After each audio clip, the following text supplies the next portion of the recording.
Greetings, everyone. Welcome to Catalyst Energies. My name is D Real, the Real Catalyst. Thank you for being here. I truly am grateful that you are here. Welcome to this astrological check-in. Technically a full moon forecast. We're going to have a full moon in Leo coming up. We're right now in our quarter moon phase still, so we are in the second quarter of the lunar cycle that started with our Aquarius new moon, and there aren't a lot of hard-hitting transits leading up to this full moon, as if we need anything else to really contend with right now. So this is really going to be more of a check-in just about how the week has been going. We are still in the midst of the Lunar New Year celebration. That is the period of time from the new moon we just had in Aquarius up to our full moon. So this is still a very potent and auspicious time in general for the year ahead, and certainly just for the times we are in. So like I said, there aren't a lot of hard-hitting transits. There's a lot of continued changing of direction that's going to be happening. And I'd say the next week plus, we have our full moon on, geez, I don't even know the date. That's how unprepared I am right now. I'm not feeling 100% at my best, but I like to stay on schedule when it comes to just about everything that I'm doing. I did take a nap today.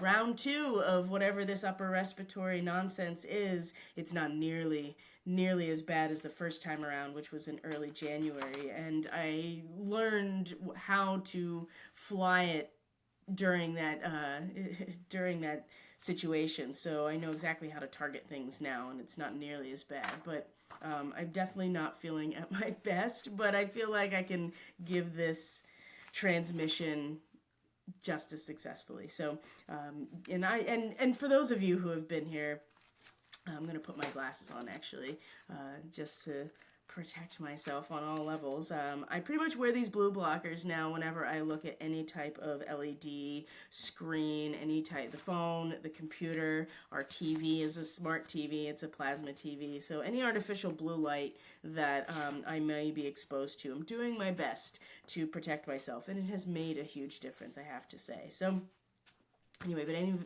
you have been around here for a while, you know that the dates and like the details sometimes get lost. I am a very Sag-heavy person, as you probably already know, and I have not a single piece of Gemini in my natal chart. I do in other charts, but so sometimes the details get lost. That's one of the things as a Sagittarius Sun and a Sag Stellium, especially Mercury in Sagittarius, I've really had to work harder at balancing that big picture aspect of my personality and how it's expressed and how I act on things. So anyway, dates and details, something that usually is not at the forefront of my priorities. However, I did open this is why I take notes, and so our full moon is on the 12th of February. So today is the 7th as of this recording, so yeah, just in less than a week we're going to have, so before the weekend, before next weekend, so early next week, mid next week, we're going to have our Leo full moon, and that will also conclude or wrap up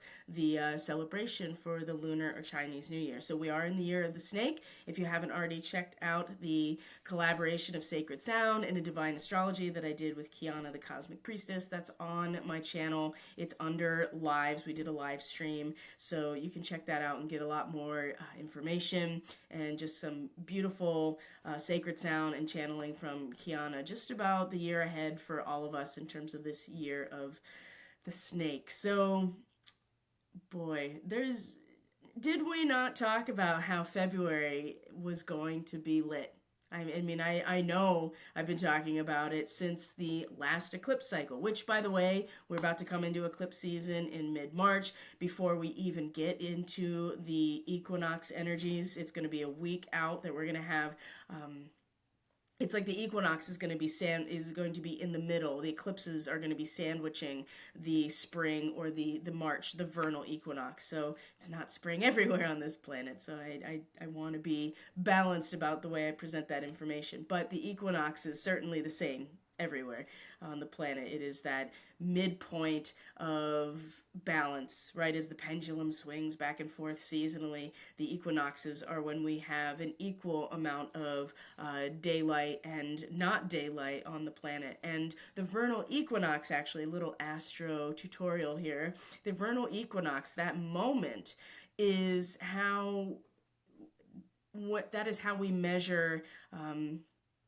the location of everything for tropical astrology. So when they talk about the age of Aquarius and moving out of the age of Pisces to the age of Aquarius, what that technically means is that the vernal equinox will be moving into the constellation boundary of Aquarius, right? And so sidereal astrology is different than Western astrology. Western astrology is based off the vernal equinox, and everything is delineated equally around the zodiac in 30-degree sections of sky based off where the vernal equinox is. But of course, we're traveling through the galaxy, or it's the wobble, whatever you want to subscribe to at this point in terms of precession. But that changes. So the vernal equinox is still in the constellation of Pisces, in the territory of the constellation of Pisces. It's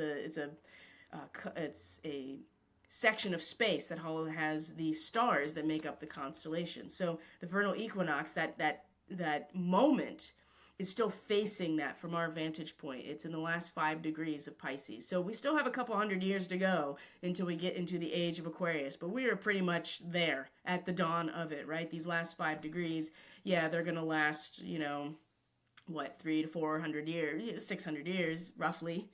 But still, we're pretty close. Anyway, I digress into my Sagittarian tutorial mode with astrology, but back to it. So the vernal equinox is going to be between our next 2 eclipses. So May 14th, we're going to have the full moon lunar eclipse, total lunar eclipse, and then after that we'll have the equinox a week later, and then a week after that we'll have the next new moon, which will be a solar eclipse. So I'm actually going to do one big bundled transmission. I'd like to do a live, so I'm hoping to do that. That's going to be one big transmission. That is the full moon and the equinox and really the eclipse, because when you look at these eclipse cycles, you're looking at 6-month spans of time, and that's really what we all want to know. What's going to happen? What do we expect? Like, how's the next 6 months to a year going to go? And I think that's going to be the perfect time to really delve into the long-term astrology. So that's coming. If you're on my email list, you'll probably be one of the first people to know about it. There will probably be a reading sale that's offered, and I'm just getting this stuff out of the way, guys. I know that at least I don't have like sponsors that have to come on and give commercials for other products. I mean, I guess that would be cool, but I'm not really interested in that. This is a completely organic channel. It's just me and a microphone in my house giving you the astrology, but I do need to at least let you know what's available in terms of my offerings, right? And so I will be putting out a reading sale for folks, for if you want a personal reading for those time frames, and there'll be a lot of different options around that. So, but if you're on my email list, you can get to it by linking to my website, which is in the description box below, and you can get to the homepage. It takes you right to the email list. And so for those of you who are already on it, then you knew about a week ago that I made some changes to my subscriber platform and the offerings available there. So I do have membership options, monthly membership options through Subscribestar. If you want to donate, there's multiple tier options, and the biggest benefit, other than supporting this work, because this is not monetized, I have no sponsors, is to the biggest, besides doing that, supporting this work, these regular free videos on these public platforms, right now the biggest benefit that I'm offering is a progressively larger percentage discount on everything in my store. So depending on which tier you choose to subscribe to, you'll get a code, a checkout code for my website, everything in my store, minus the packages. They're already discounted.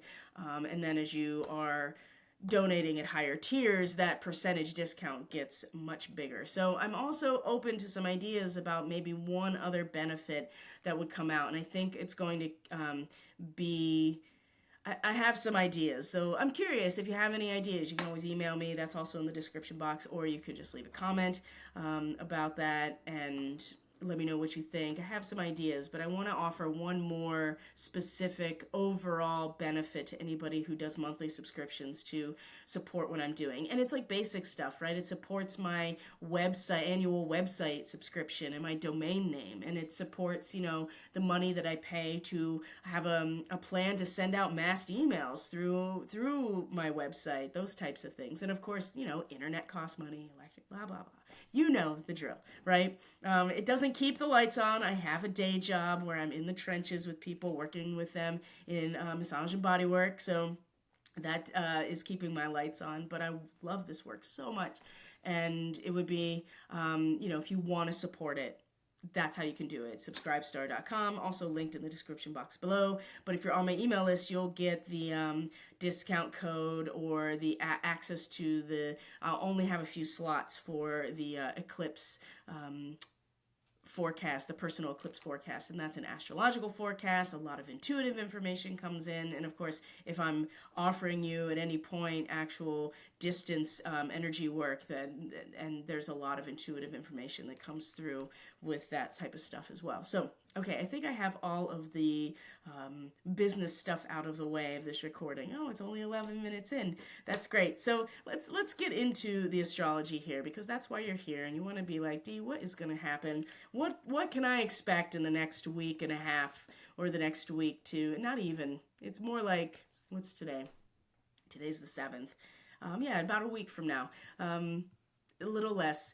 What can I expect? What are the major transits, right? And it has not been easy. And for some people, it has been huge wins, right? And geopolitically, there's a lot of stuff changing. And of course, like I said, in the last eclipse transmission that I did and forecast, I talked about February. It's going to be lit, and it has not disappointed. So we have the year of the snake, right? That started with our new moon in Aquarius, and it's going to, the period of time that commemorates it and celebrates it is going to end with this full moon in Leo. We're going to talk about all the imagery related to that. And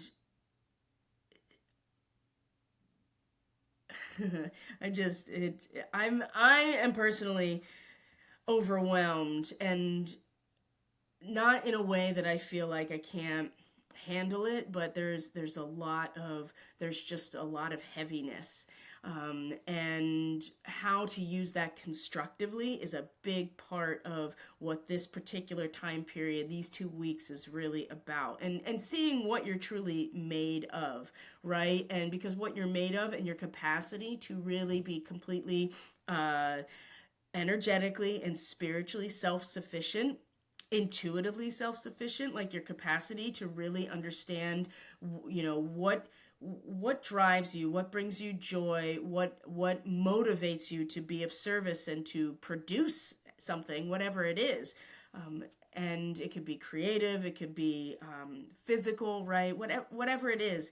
The idea here is that this full moon, this culmination of this last 2 weeks, it really gonna show us emotionally what we're made of, what we're holding, and our capacity to really hold everything within us and carry it across what might seem like a barren landscape. And in that process, emotionally, of having that revealed to us, and that can be very expressive or very dynamic, right? Because it's a moon in Leo. It's where the sun wants to be. The sun is at its detriment, as we've talked about in Aquarius, right? And so this full moon especially, I think, is going to be a really powerful and potent reminder and a indication of emotionally not only our capacity, but what are we holding at capacity? Because we need to be able to hold that intensity, whatever it is.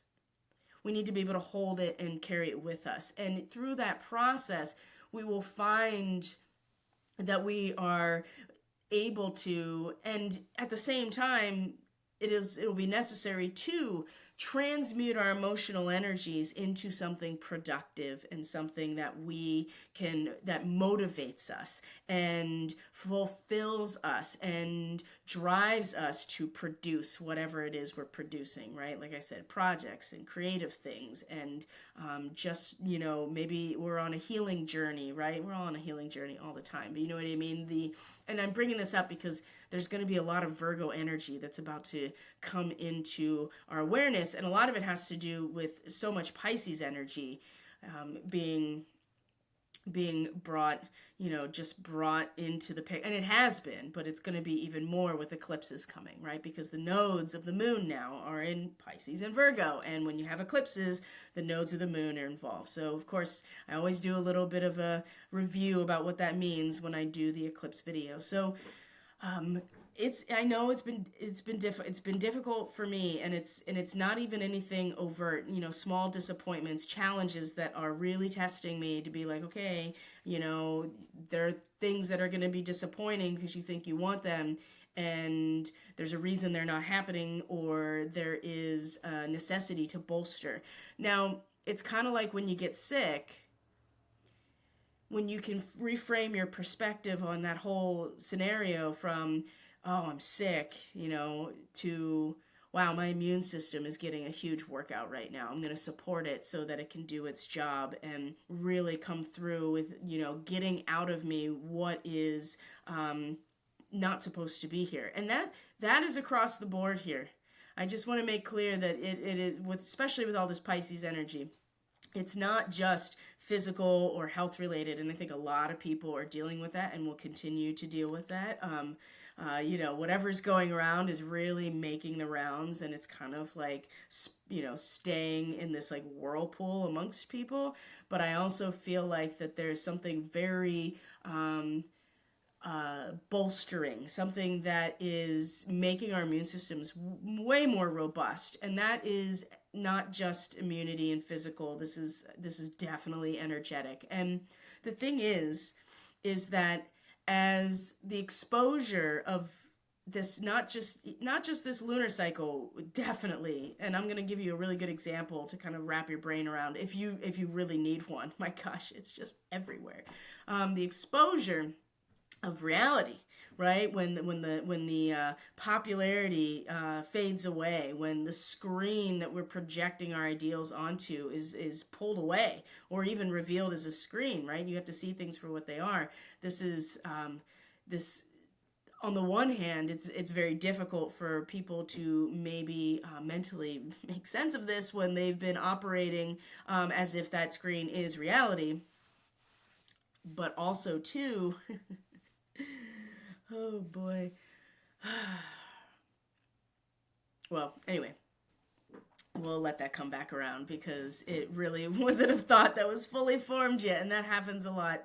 That happens a lot to me. It's just like, no, it's gone now. It'll come back when it's time to be expressed in much more articulate fashion. But here, I'll tell you the story. It's not even a story. I'm just going to draw your attention to a specific, kind of like a celebrity gossip thing, but I think it really showcases the energy of the new moon we just had so perfectly. And so it will also, through that process, highlight how important this full moon is, of just like, do you have it in you personally? Is it here within you? Is the passion or the joy of your relationship to the creator, to source? Because it really comes down to that. And we express that connection and relationship through various types of things creatively, within our relationships, right? Family, a sense of play, a sense of excitement, a sense of taking a social risk to bring something up. And of course, if we're going to talk about the snake, we're going to talk about Kundalini energy, and that's a really good way to kind of envision this full moon as well, like feeling how necessary it is that we have the capacity to not only generate that, but take it with us. Because as these last 2 weeks fade, right, and in the waning period of the full moon, we're going to really see what we're made of, and we're going to have to trust that we have it. We have everything we need. We're like a camel crossing the desert. That's actually the Sabian symbol of the full moon in Leo, which is in late Leo. So really big starseed activations as well. So before I bring up the chart, let me just remind ourselves here of the new moon in Aquarius. So a popularity that has proven ephemeral, or um, the idea that the star, the celebrity is finally seen for, the person they are rather than the archetype that they've been projecting. And that the idea here is that we need to treat ourselves and other people as uh, oh, I remember now. I remember, and I'll get to this. This is relevant. Not only are people going to have a hard time with what is being revealed, but those who are being exposed will react, right? Because they have been operating as an archetype, or as, the screen that we've been projecting ideals onto for so long, that to have that pulled away, people can react very violently. They can react very suddenly and drastically, ways that you don't anticipate, and certainly just kind of thrashing around. And I do know personally, and just my own experience, I do feel like that people are going to, that those types of intrusions energetically in the astral, right? Emotionally, mentally, even just in your social relationships, that is going to amp up, right? The gaslighting, the poking at your most vulnerable spots, that's going to go up, and the tactics that are being employed to just keep people in a lower vibration, if you want to call it that, they are definitely, that's all they got left. So just be aware that there's tests to come, right? And not only just in this month, but this is the year of the snake, which is really about long-term strategic, disciplined, and patient planning, which is a big sixth house energy, as we talked about in the year of the snake live stream. So anyway, this Aquarian energy, this popularity that proves ephemeral, I think is very showcased in two different areas. Number one, I don't know if you're familiar with, or you enjoyed Brett Cooper. She had a show on the Daily Wire called The Comment Section. She's such a great, she's just a very dynamic person, and the way she delivers the information is just really unique, and she's just got a great energy about her. And so she got cut basically from the Daily Wire, and there's a big drama around that. So she's got her own show, and she did an episode very recently about, like, the people don't care about celebrity anymore, and she did a whole thing about it. And one of the big stories about, like, this, that's been happening since 2020, right? The spell has been broken around celebrity for the most part. I would say for the most part, not everybody, right? A lot of people are still kind of bought into all of this stuff. But I would say that lots of people have really started to just be like, I don't, it doesn't have the same allure anymore. The spell has been broken, right? The popularity has proven ephemeral, right? They're just people with their own agendas, and usually very out of touch with most of the average citizen. But there is one, so she did a whole episode. I recommend, you can just find her channel, The Brett Cooper Show. It's on YouTube, and she did a whole thing about, like, how we just don't care about celebrity anymore, and this is why, and all these examples. And the people that have stepped away from that lifestyle and then have come back in influencers and really seem to have their own type of sea change after being in those communities, like, they're more popular than they've ever been, right? Kind of like Brett Cooper, who got cut from the Daily Wire. And there's a specific scandal having to do with Blake Lively and Ryan Reynolds, and a movie that she starred in called This Ends With Us, with another actor, Justin Baldoni. So there's a whole, and so Candace Owens has been covering this, and of course so has Brett Cooper. And usually celebrity gossip is not my thing, but I really like these two women in their roles, both cut from the Daily Wire. Kind of interesting how they both cut, like, two of, like, the most dynamic and watched women on their show. But now they have their own shows, and so they've been covering it. But this idea that the popularity has proven ephemeral, and the screen has kind of been pulled away now, and we have to see things for what they really are, and see these people for who they really are. There is a lot of that going around: the exposure, the disclosure, and and within ourselves too, like it's all being kind of stripped away so that we have to kind of deal with where we truly, who we truly are and what is it that we really desire, right? Venus is in Aries now, so I mean those, when it talked about is truly valuable to us, is in the sign now of raw potentiality and desire. So, and will retrograde very soon in Aries. So Venus is going to be here, and this is at her detriment. She is at home in Libra. So it's going to be a very interesting time around, the desires and our potentiality in terms of value, in terms of meaning, in terms of security, it's in terms of balance and harmony and beauty. It's going to be very interesting. Venus also can be, as the ruler of Taurus, can be very stubborn and really, well, in Libra, she is Lady, in my opinion, Lady Justice, right? Justice is blind. She uses her capacity to feel, right? As the divine feminine incarnate, right? The material aspect, the Empress, right? Just feeling into everything in her senses and able to feel the balance of the scales, not being necessarily fooled by what she sees. And of course, in the year of the snake, the wood snake, the wood element in Chinese medicine is, associated with the eyes, right? And Kiana and I talked a lot about that actually. So again, all of that information is covered in that particular video. So yeah, the popularity proving ephemeral, and this might be even in your own life. Maybe there's aspects about you that are being really challenged in terms of the way people have projected onto you, and then they're projecting other stuff onto you, and you're like, you can't project onto me because there's no screen in front here, and it's just kind of bouncing back. So this full moon is really going to, again, highlight emotionally, right? This is what the moon represents. Each of our individual emotional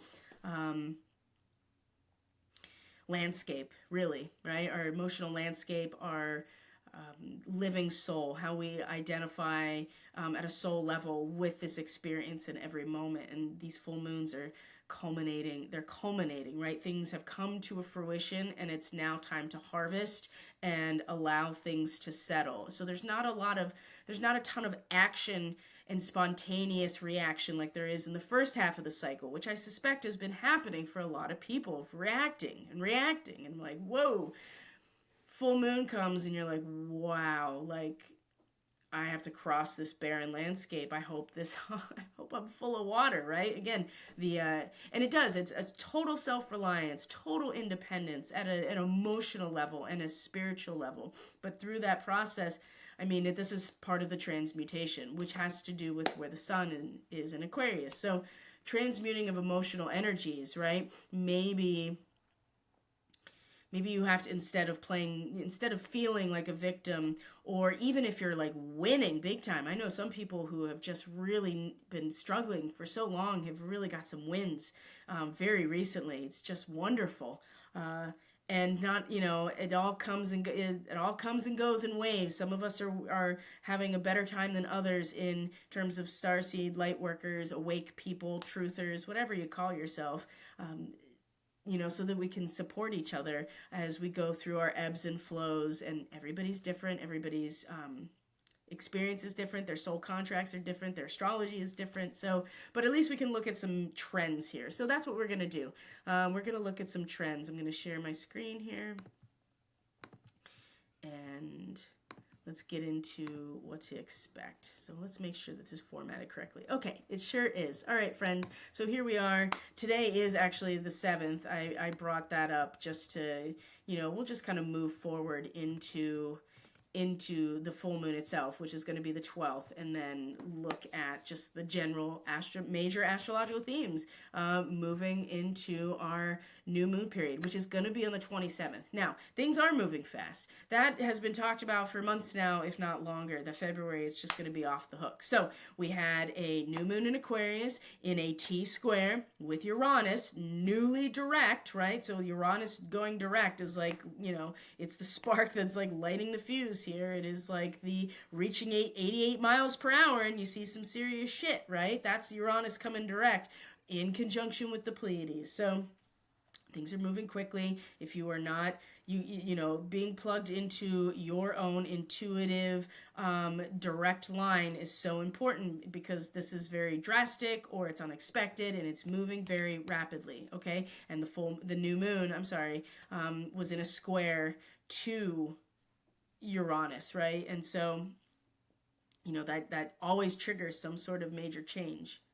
Now, what else is different? Well, Jupiter has recently stationed direct as of the 4th of February. And by the time we get to the end of this lunar cycle, on the 23rd, Mars is finally going to station direct and will not come out of shadow until May. That's really when I personally anticipate we're going to come out of a lot of this shit. There's going to be a lot that happens up until May. And once Mars comes out of its retrograde shadow, which, by the way, is at 6-7 degrees of Leo, the beehive cluster, I've talked about this. This is another major starseed location that I quite by accident discovered. I'm sure other people talk about it, but it's never been in any of my reference material, nor has it been in any of the starseed readings that I've received. I found it quite by accident. I was like, man, people that have this 6-7, and then I found out the star cluster, and how significant it is. It's like the seat of humanity in some respects, the beehive cluster, or the manger, right? It's M44. So that's happening in May. I think once Mars comes out of its retrograde shadow, I mean, we're going to be each individually pushing ahead into new creative territory, into new expressions, into new, just moving forward on our passions, right? But we have been going through it with this Mars retrograde. It is, if any planet struggles with a retrograde the most, it's going to be Mars. It's always forward motion as the ruler of Aries, but it also rules the sign of Scorpio. And Scorpio is about the deep waters. So coming back into Cancer has been, the feels have been so strong, but we are being pushed down very deeply into the root foundation of those feels, very much so. And so if you've been aware of that and you've been working with that, then even the best of us, and the most awake and aware, and the most focused on their own spiritual progression and their own spiritual wellness in some ways, even people in that position, it's been very difficult with this Mars retrograde. There's no unless maybe you have Mars retrograde in your natal chart, or like your draconic chart, there's a familiarity with this energy that maybe you're like, oh yeah, I know what this feels like. Okay, I can manage this. So, and I'm bringing up Mars because not only is it going to be direct at the end of this by the time we get to the next new moon, which is a Pisces new moon, but there's going to be big trines and connections with Saturn and Mercury by the time we get to much later down the road. So, but you can see that Mars and Saturn are soon to come into a trine. Now, that's something I talked about on the Year of the Snake live stream, and I'm going to bring it up again because it's so good, because it's going to come back and do it again really soon, within just a couple of weeks, because it's going to station direct on the 23rd and come back and meet Saturn again in this water trine. So I like this energy. It's very stabilizing emotionally, and I think we really could use a dose of that as we get into this Leo full moon. So that's just today. So let's take a look at the 12th itself and start moving forward from that full moon. So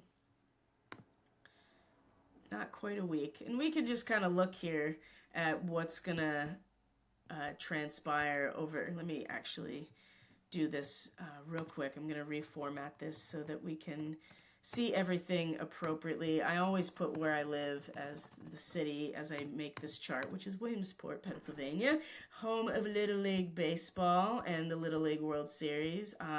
Also, this area, the West Branch of the Susquehanna River, boy, I've done some deep dives on like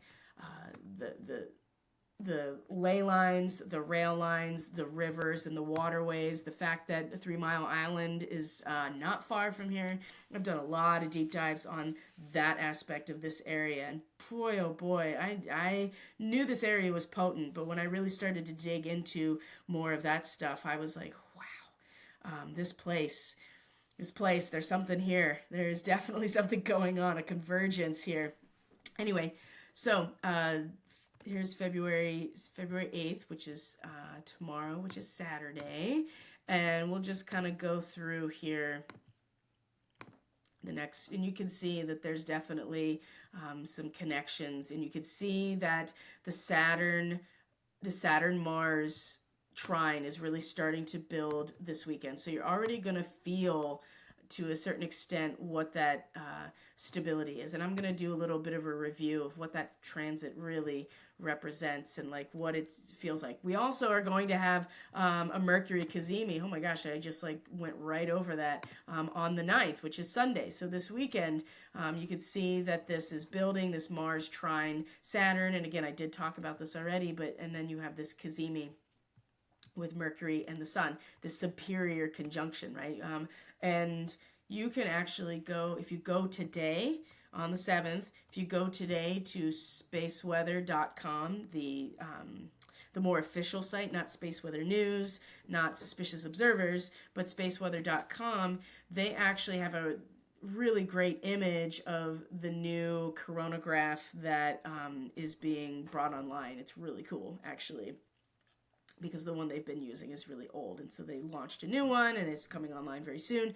But they have this image and you can see Mercury like just below the sun. And so there's this conjunction that's happening as well during this time. And then, of course, Mercury is going to go into Pisces during this next 2 weeks as well. So, and Mercury Cazimis, right, when the Sun and Mercury come together, it just lights up our mental functions. And especially in the sign of Aquarius, it's going to light it up, but not in a thankfully Mercury's here, but with Aquarius, I mean, we're just tapping right in to the collective with all of this Aquarius energy. And the Sun is at it, our sense of personal identity and expression. It's very difficult this time of year with the Sun in Aquarius. It's at its weakest, and it's certainly in the northern hemisphere. We're at our shittiest for weather and sunlight. So, not surprising. But Mercury coming into this alignment is at least going to bring our personal consciousness into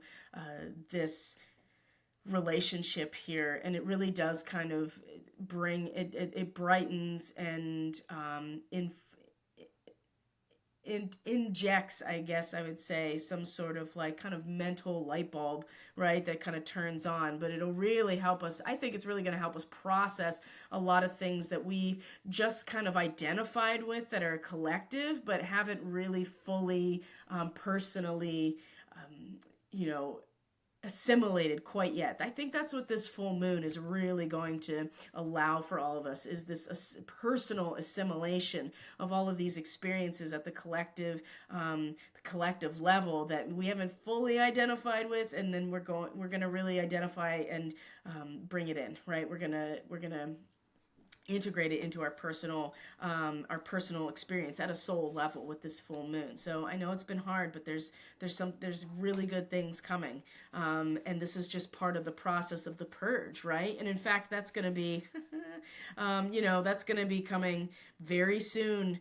Oh, with the lunar eclipse. Wow, the energy of purge is going to be really strong with that total lunar eclipse. So that also tells us that it's not going to be just concentrated to that time frame of the full moon. It's going to be part of the eclipse cycle over the next 6 months. So again, just keep this in mind. So let's get back to the present here and what's going on. So, we have the Cazimi on the 9th, which is this Sunday. You can see the Mars Saturn trine building. You can see the square coming with the Sun and Uranus. Now I misspoke with this last new moon. It was not in a square to Uranus, but this is where the T-square happens, is with this full moon. I don't know why I thought it was with the new moon, because it's not that degree at all. So anyway, this is building this square. So Mercury square Uranus, the Sun's going to square Uranus as we come into early next week, really starting to build the tension mentally and otherwise energetically. other, in our awareness as we are coming up to the full moon, so you can start to see how it's building. And there it is right there, and it'll be in that T square with Uranus as well. So always with the T square, you want to check out the ghost point that makes the full square, which, 23, 24, 25 degrees Scorpio, just to familiarize ourselves with people's charts. This is the exact degree of President Donald Trump's nadir and his midheaven, right? His midheaven is 24 to 25 degrees of Taurus. His nadir or IC is 24 to 25 degrees Scorpio. So very interesting. And this degree of Leo, pretty much where his Mars is, right? So just to give you context at the larger collective level here, the way people are going to be influenced, especially publicly, right, with Uranus. And just keep in mind, DJT's natal Uranus is in his 10th house, along with his sun and his north node. So good luck.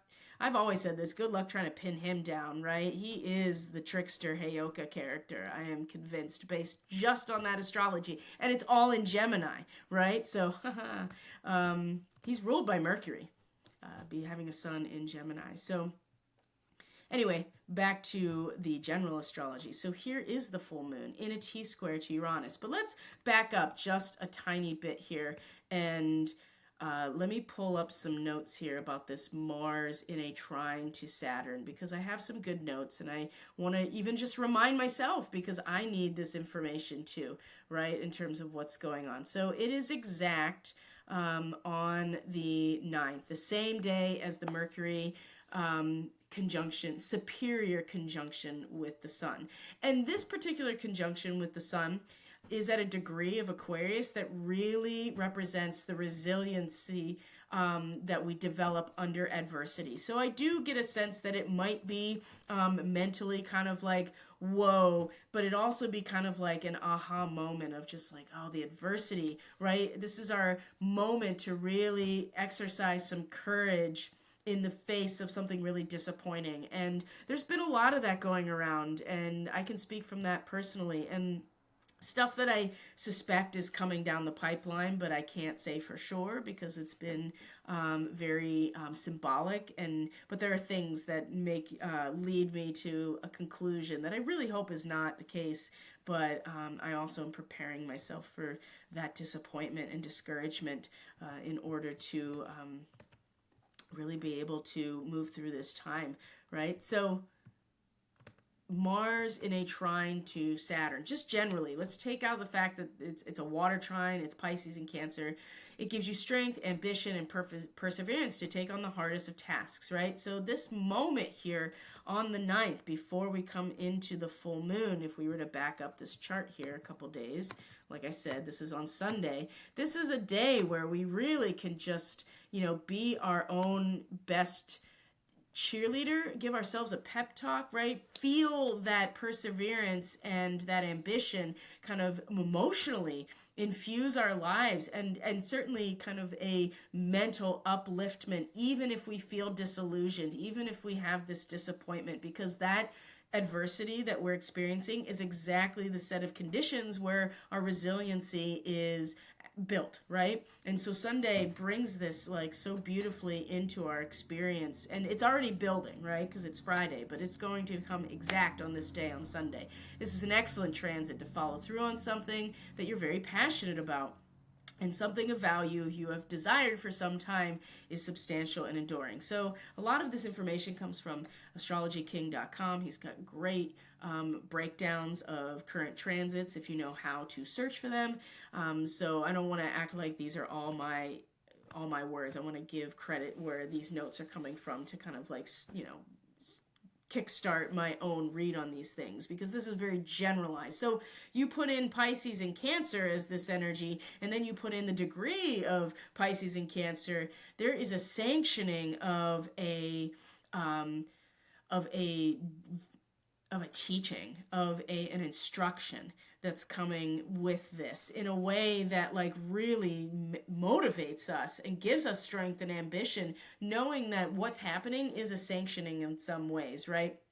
and that the difficult situations are like, the instruction from the master to the disciple, if you want to think about it that way. So, and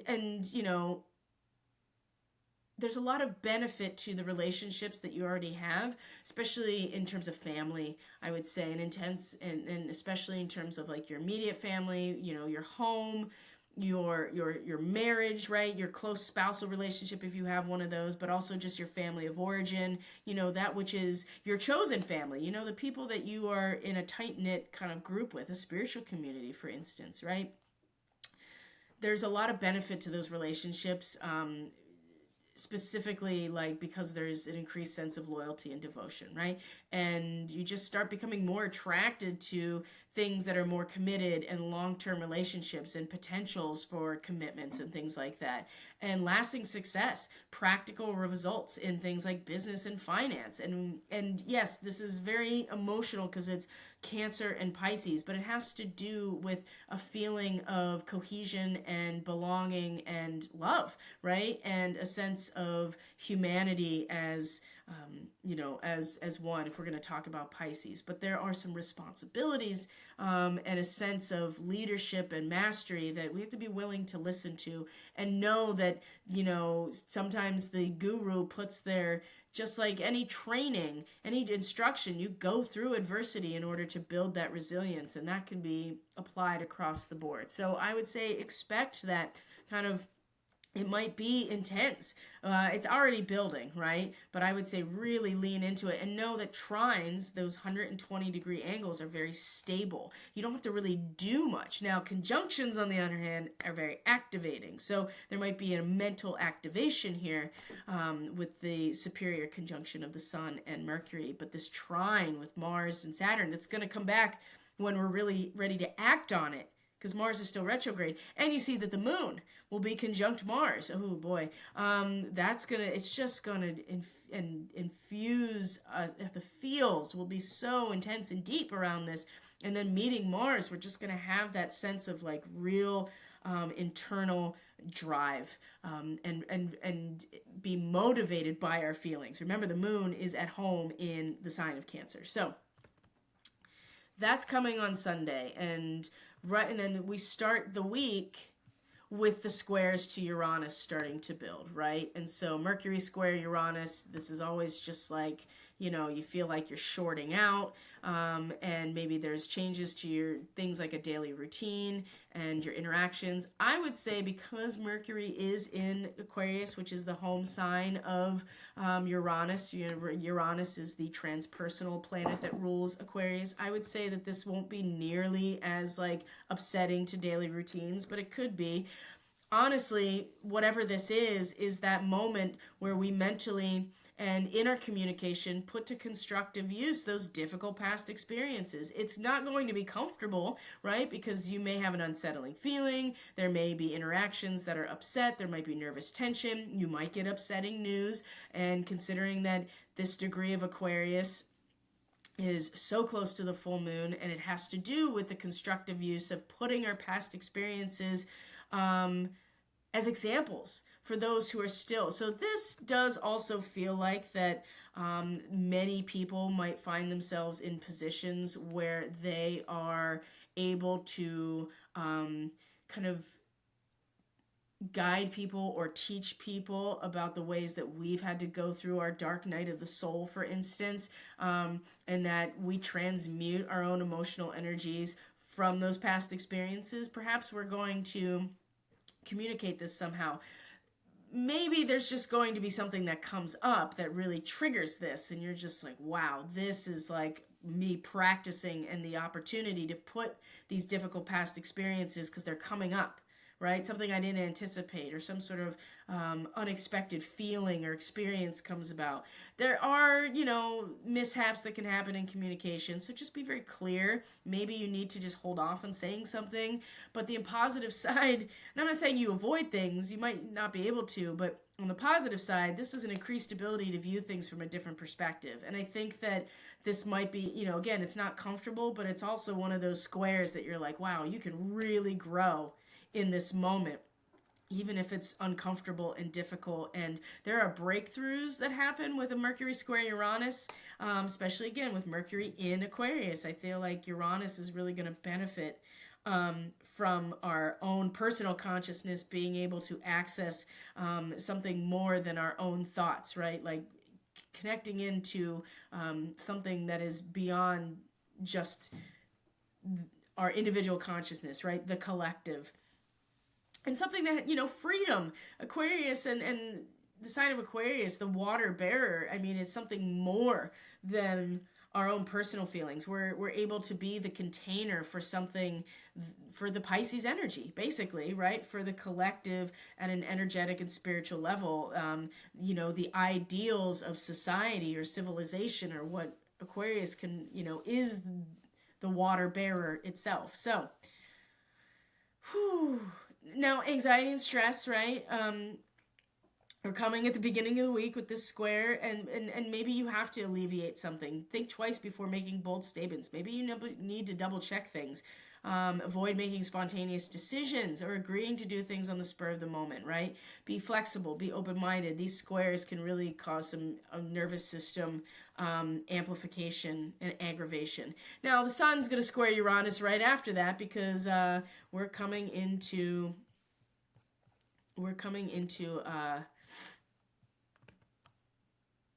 this full moon period. You know what's really funny? I hardly did any notes. Let me see if I'm in the right place. No, I am. I'm sorry, I did notes. So the sun's going to square Uranus as well, and that's certainly going to be its own challenge, because the sun is in the home sign of Uranus. But so a large camel, this is where the full moon will be on the 12th. So let's look at that real quick, and then we'll go through the rest of... So a lot's just happening even between now and the full moon. We haven't even gotten to the full moon yet. Wow, and we're already, like 45, 50 minutes in. So that's okay, because like I said, it's going to be... There's not a ton that's happening from the full moon. Mercury and the sun are going to come into Pisces, right? I mean, the big news is that Mars is going to station direct, and Mercury is going to trine Mars, and Mercury is going to meet Saturn. So that's a big transition to pay attention to. So we get to the full moon, and like I said, this has all, a large camel is seen crossing a vast and forbidding desert. Self-sufficiency in the face of a long and exhausting adventure, right? I mean, this becomes illuminated to each of us personally. So where's Leo in your chart? Do you have these particular degrees of 24, 25, 26 of Leo or an Aquarius in prominent places in your chart? If so, you might want to get a starseed reading, and if you haven't had one. If you have, you might want to revisit that, or just familiarize yourself with these degrees, because this full moon is going to be illuminating this self-sufficiency, and what are we each emotionally holding, right? And can we take it with us? Because the sun in Aquarius is about the capacity to transmute those emotional energies, right? And we're going to have to emotionally tap into these places, so in order to transmute them. And the sun is in Aquarius, and it's just like, oh man, like I have to figure out how I'm going to take my own personal passions and joys and feelings, sorrows and grief, that's part of Leo too. That's part of the heart being authentic. How do I take this energy and transmute it? Well, we're going to see that by the extent that we're able to maintain that self-sufficiency in the face of a long and exhausting adventure. And if you are not, I mean, that's the thing. People who have no capacity for this, like some of the celebrities that have just, gotten used to for so long, just getting away with being total psychos. And narcissists, right? That's a big part of like Leo energy, really. That narcissism comes out. A lot of personality disorders come out in the 5th house in Leo, but they're really developed more in the 4th house in terms of the emotional stability, right? So that's a different conversation. The whole thing is, though, that those who don't have that capacity for self-sufficiency, it's going to be really highlighted at this full moon, and they're just going to have to live with it the next 2 months or weeks, and then the month, the whole year, really, with the year of the snake. It's really going to it's really going to drag on for people. It's going to be difficult, and to hold space for that too. The best thing you can do, I would say, is really focus on your own self in this moment and what it is that where your blind spots, where, where do you need to shore up your capacity to be self-sufficient in the face of this long and exhausting adventure. I think this full moon is really going to show that. So, like I said, the big news moving in, the 2 weeks following are really the transition of the sun and Mercury coming into Pisces, right? Pisces season is always very difficult as well, because then you really are just so melting into the formless, right? It's just a hard time of year for everybody, especially if you don't have that self-sufficiency. I think that it's going to be very easy to just lose yourself into the flow, to surrender, and not in a good way, right? Now there are ways to go about this in a positive way that's just like, you're aware of what you need to be responsible for and what you need to carry with you, and then you have to like give the rest up to the universe, and know that you're carrying with you and are self-sufficient along this time, and then let the journey happen and let the karma really unfold at this point. So the full moon happens, Mercury and the sun move into Pisces, and then on the 23rd is when Mars stations direct, and then the new moon is on the 27th. So I would say between the 23rd and the 27th, it's really going to start kicking back off again. I wouldn't say that we're having a lull necessarily, but we are getting a little bit of a break until this point, I think, until the 23rd. So, and along with this is that Mercury meets Saturn, and it comes into that same trine with Mars. And I think this is important to point out too, that there is a very, all these Saturn connections. Mercury coming to meet Saturn, and then in a trine, right, 120-degree angle with Mars that is newly direct. It's going to be very stabilizing and giving incredible mental energy. Keeps you busy, right, sharing your thoughts. You're busy, you're reading, you're writing, as Mars is stationing direct. And so a lot of the unfoldment of potentials issuing from like a single point of origin are going to start coming forward, start acting on them. And I think with Mercury, Mercury's is at its detriment in Pisces, right? It's at home in Virgo. So this is, Mercury it's very difficult in Pisces because we just kind of get washed away. Our thoughts are just absolutely, swimming in the formless and in the ether here.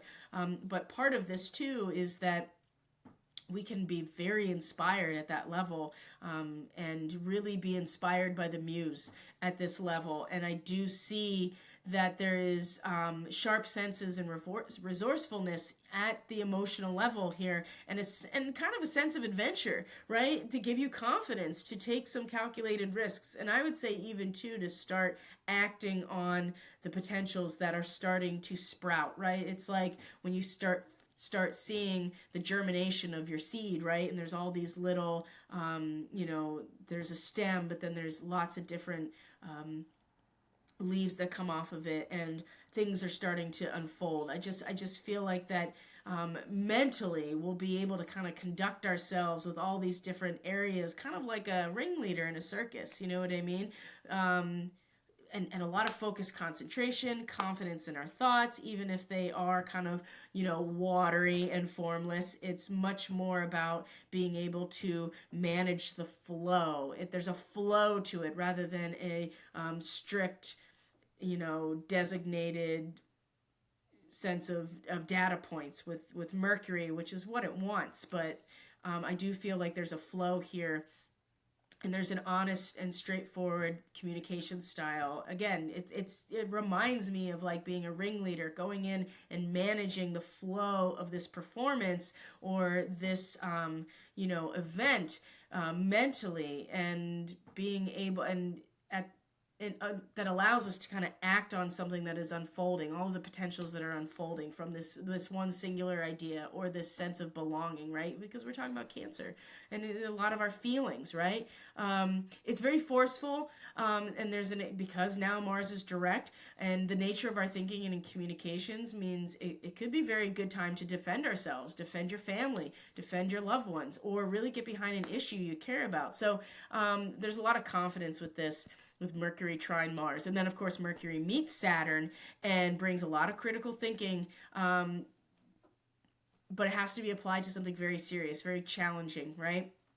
And you need a productive outlook for your intellect. Again, Mars trine Mercury is going to give that that direction here, to give a productive outlook for this, because otherwise our minds are going to dwell on the negatives. It's really going to get pulled into the falsehoods and the delusions of Pisces if we're not careful here. So the conjunction to Saturn could turn into a rut if we're not careful. Or I think you can kind of get too pulled into the tactile sensations of things, and be there's nothing wrong with a sense of innocence and wonder, but I think too that we have to have a purpose for getting into that space. And so you don't want to, it's very easy with Mercury conjunct Saturn to get into negative thinking that leads to depression and difficulties in communication, right? And coldness and isolation and rejection. And in Pisces, I mean, you just kind of get pulled into the flow of things. So it's very easy for this to happen. So the key to dealing with anything that's heavy is positive thinking and applying your brain to the important tasks, or problem solving, not getting caught into the victim mentality. Keeping yourself busy will really help with this as well.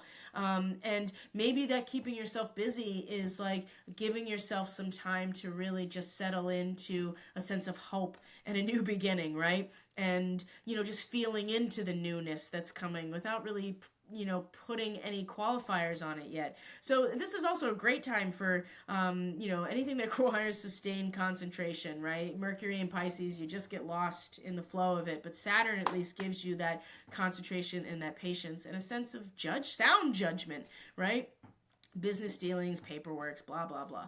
Common sense approach, right? Serious discussions about hardships in life can lead to useful outcomes. Again, maybe being more positive, being focused on like some hope for the future might really help with this transit. And you may be sought after, right? You may be a mentor or people coming to you advice with Mercury conjunct Saturn. You have something so this degree of 21 Pisces is like a little girl, and she's got this little white lamb, and she's petting the white lamb, and there is this, it's described as a Chinese servant. Don't get caught up on that too much, as much as there's this energy of somebody wise who's responsible for this person kind of overseeing this thing. And you might find yourself being kind of like that overseer, and just holding the space for this but you also might be sought out for advice, but there's also the potential to get into arguments, especially authority figures, because of the Saturn aspect. Showing respect, or maybe knowing that you have to earn respect for traditions and ancestors. That's a big part of like Saturn energy, especially in Pisces. We're talking about spiritual masters, spiritual teachers, spiritual traditions, right? Maybe even getting deeper than that and like going right to the source here and having some respect and reverence for the creator of all that is. So that takes us to then the full moon. I mean, that's on the 25th, Mercury conjunct Saturn, and then our new moon is in Pisces. So I'll be back with more on I'll be back for the new moon in Pisces. We'll do another check-in just like this. We'll do a forecast for the new moon, but it's going to be that lunar cycle where the eclipse season starts. We're going to have a total full moon lunar eclipse in the signs of Pisces and Virgo. It's going to be the purification, the purging aspect is going to be really strong with this beginning of the eclipse. And if you look at a map of the upcoming lunar eclipse, total full moon lunar eclipse, it's covering the entire North and South American continents. It's going to be very easy to behold. So There'll be so much more about that time period, and we will look at the 6 months ahead just to give ourselves a sense of like, what are we putting up with now, right? So we're in the year of the snake, thoughtful, patient, long-term planning, strategy, right? We had the year of the dragon. It came through and just burned everything down. That wood dragon. We have shed a skin. There's no doubt about it. Maybe several, and it's still kind of raw, isn't it? I definitely feel that. I mean, and Jupiter. This is where I would like to end on the degree that Jupiter has stationed direct. Now, Jupiter is at its detriment in Gemini. It wants to be in Sagittarius, okay? But it also rules Pisces. Jupiter is the more personalized planetary ruler of Pisces, and the Neptune is more of the transpersonal, right? The much more than just us individually. But Jupiter represents our, the wisdom that we gather through synthesis and understanding, bringing things together, truly catalyzing that which is in polarity into something new, right? Alchemy, true alchemy. And Jupiter represents good fortune and blessing, but it's really about our social purpose and meaning. And so belief systems extend, understandings extend from Jupiter in the ninth house. It's a lot of big picture, large expansion type of energy with Jupiter. And so when it's in Gemini, there's a lot of overcompensating and really kind of like blowing hot air everywhere. I think that was part of the case the first time it was direct here. The retrograde has really helped for people to rein it in and be very thoughtful about positions and what that opposite position is entails and how to synthesize. So now that it is direct, the potential for things to, again, be overexpanded in terms of ideas and communication and a position that it's like the pendulum swinging the other way. But I think the benefit of this direct motion of Jupiter is an understanding of where we've been and where we want to go. And this degree has a lot to do, it has everything to do with liberating ourselves from the ghosts of our past, right? And in some cases it's quite literal for some people, and I personally have been struggling with this because of the last year and what I've experienced. And being a Sag person, Jupiter is my ruling planet, so, and not having any Gemini in my natal chart, it has been very interesting. So I feel that compulsion, that pushing on the container to expand out of where we've been to move forward. And I think that's really beneficial right now to totally liquidate our past if we want to step into our future. And you can only do that by being present always. But part of that being present means we have to let go of what has happened. And that can be very difficult with trauma and incredibly tragic events that have left us with PTSD on multiple levels, right? But this Jupiter is ready to expand out and into the future and into our future, right? To liquidate our past and to liberate ourselves and really start to embrace the alchemical potential of the contention and polarity in our lives in a way that we gain more understanding. And that is where the adversity, I think, comes in to build resiliency. And this full moon is really going to illuminate for each of us very personally not only our capacity, but the capacity to be self-sufficient emotionally and holding our passions and our joys, whatever it is, with us. Is that going to carry us through? Because the things that people think they're passionate about and that they desire and that they, really gives them a sense of personal expression, when the shit hits the fan, right, those things start falling away. And there is a saying in the military, and I heard it from not directly from my father-in-law, communicated to me from my spouse, that his father would always say, because he was a Marine, boots on the ground in combat in Vietnam, and he's, but this is not his saying, this is anybody's saying that's ever been in that situation. There's no atheists in a foxhole, right? How we transmute that emotional energy is, and the necessity of it is is coming forward, and I think people are going to realize, is this the thing that really carries me through in my most difficult moments? Now, for me personally, I feel very grateful every day that I know that the harder it gets, the closer that relationship to the creator gets, and it's reinforced how close it is, and however you identify that for yourself is for you and you alone. But I do know that it's in, you know, he is the life, of the truth, and the way. And if that's not your personal belief system, that's okay. But it represents what is carrying you through the most difficult moments, and are you capable? Does that allow you to cross this landscape, knowing and trusting that you have everything you need within you? This full moon is really going to highlight that, because we're going to be taking that through certainly the next 6 months with the next eclipse cycle, but this whole year of the snake. Thoughtful, dedicated, patient, long-term planning, strategic planning, not getting rattled, knowing that everything you need is within you, but you have to actually trust that, and you have to have been cultivating that.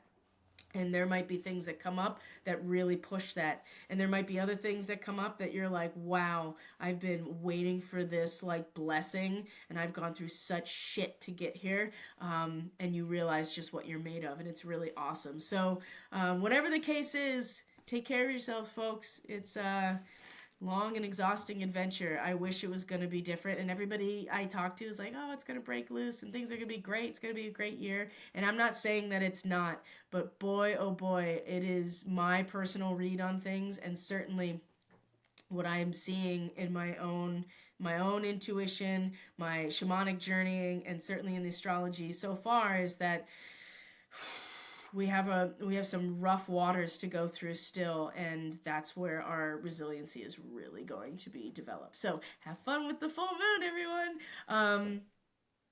And with Mars stationing direct, right, things are really going to kick off here with that, and it's already been crazy. So if you are interested in monthly membership, and maybe if you have a suggestion about like one more like overall benefit that I could offer to really sweeten the pot, so to speak, right? Would you want like a monthly card reading that covers, like, intuitively covers everything, or something to that effect? Or I don't know what. If you have ideas, I'm open to them. But monthly subscription in the description box below to Subscribestar. If you want to get on the email list, you go to the website. And if you're interested in your own personal reading, energy work, intuitive reading, whatever I have offered, I have packages as well. You can look at all the testimonials on my website to see what people have been saying about my work here at Catalyst Energies. Everything you need is in the description box below. And I appreciate all of you so very much. So please take care of yourselves, take care of each other the best you can. Know that you might have to hold space for yourself and other people during this time. And I'll see you on the next video, which will be our Pisces new moon at the end of February. Take care, everyone. Ciao for now. Peace.